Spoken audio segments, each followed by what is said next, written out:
Hey guys, Rick for Sonance here, back from another video. In this video I'm going to show you of the hit that's blowing up right now by Ilkay Sencan, Not So Bad. So the final result will sound like this.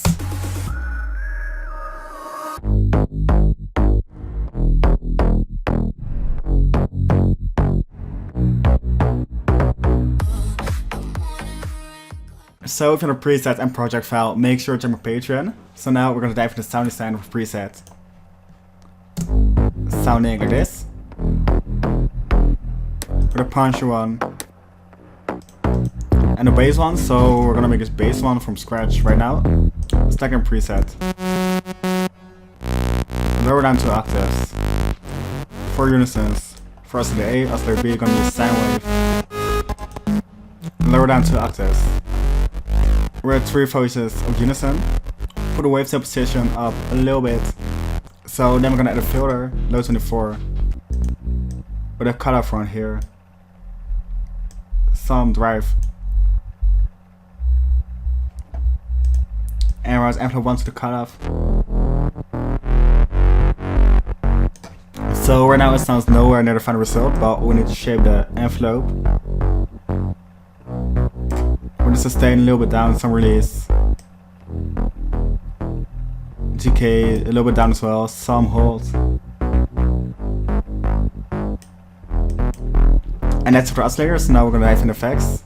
So first we're gonna distort the sounds and then we're gonna add another filter to it. So let's start off with a hyperdimension.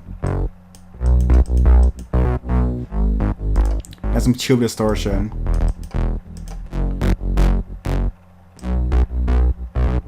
With a mix a little bit down. Some OTT compression.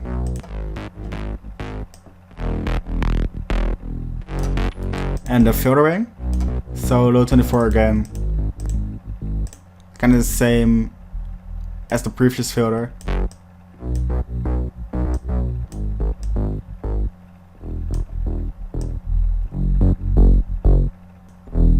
Drive up quite a bit. And we're gonna add a chorus to it, so just something like this. And we're gonna shape envelope 1 a little bit more. And we're gonna shape the filter a little bit as well. Just like this. So the last thing we need to do to finish the preset is to punch envelope to the master tuning. So it's like a master tune. I snared as well, give some more kind of 808 kind of vibe to it. Then we copied over a preset. I gave the low cut. And just put up the cutoff a little bit more and add some more drive to it. Just add some more punch to the top end of the bass line. So then we added some pitch bend automation. And at every end of the pattern we add some reverb automation, sounding like this. This will really fill up the bass line a little bit more, so that's for the Ilkay Sencan remake. So if you like the video, please leave a like and see more and the subscribe button. And I see y'all next videos.